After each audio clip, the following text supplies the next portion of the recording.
quand l'Algérie maquille ses velléités belliqueuses contre le Maroc. Le message subliminal destiné au Maroc, titrait les milices électroniques du régime algérien au lendemain d'un exercice tactique à balles réelles mené début mai dernier, sous la supervision du général-major Saïd Changria. Ce claquement de brodequins aux portes du Maroc, intervenu en plein Ramadan et dans le contexte du Covid-19, a été placé sous le slogan ô combien révélateur, fidélité au serment, c'est-à-dire rien de nouveau sous le soleil malgré le changement d'un président.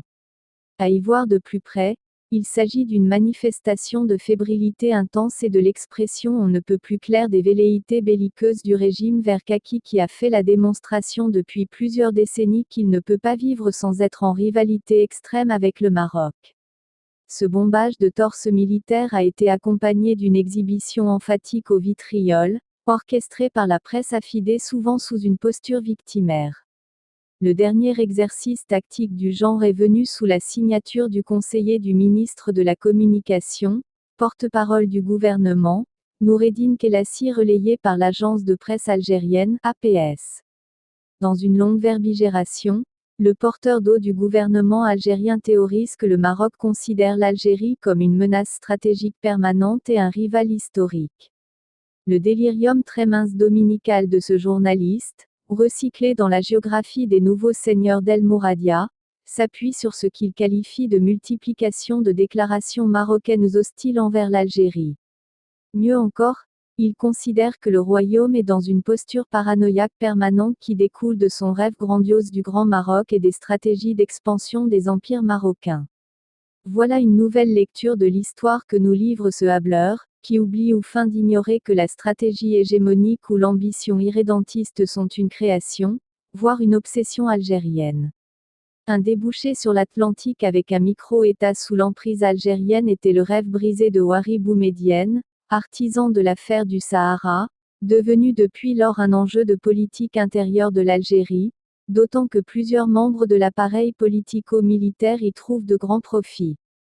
Cette ambition démesurée de puissance est corroborée par les chiffres, l'Algérie est le premier pays africain importateur d'armes et le 7e au monde. Plus de 6% de son PIB sont consacrés aux dépenses militaires et il n'est un secret pour personne que ce surarmement s'inscrit dans une logique de rivalité régionale et de stratégie de tension que l'Algérie entretient dans sa relation avec son voisin, le Maroc.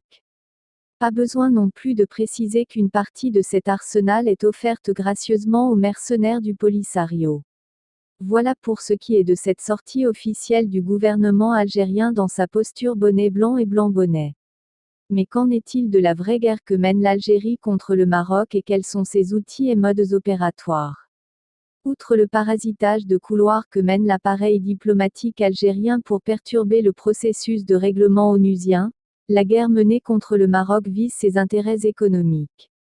N'ayant pas obtenu gain de cause auprès des juridictions européennes, les instigateurs de cette entreprise de déstabilisation s'appuient sur un jeu de dissuasion orchestré par des ONG créées avec la bénédiction d'Alger, notamment en Norvège. Parmi ces ONG, le Støttekomiteen for Vest-Sahara, SKVS, fondé à Oslo en 1993 par Eric Hagen, dont l'objectif principal est la détérioration de l'image du Maroc. Cette structure obscure est soutenue par des financements occultes, dont les pétrodollars algériens tout comme son pendant bruxellois Western Sahara Resource Watch WSRW, dirigé par Sarah Eik. La parade est bien connue. Elle s'apparente plutôt à des effets de manche dans le but de dissuader les entreprises étrangères qui investissent au Sahara marocain mais le résultat est peu concluant, voire nul. Ce sont là quelques échantillons des manœuvres de perturbation, des actes de provocation militaire et civile et de la guerre d'information que mènent les médias publics algériens contre le Maroc qui ne sauraient dédouaner les propos vipérins du conseiller ministériel.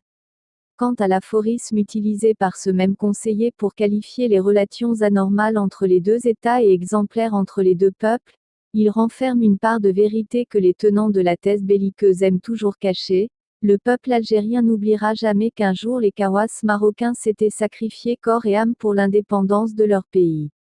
Auteur, Adil Zahari Jabiri.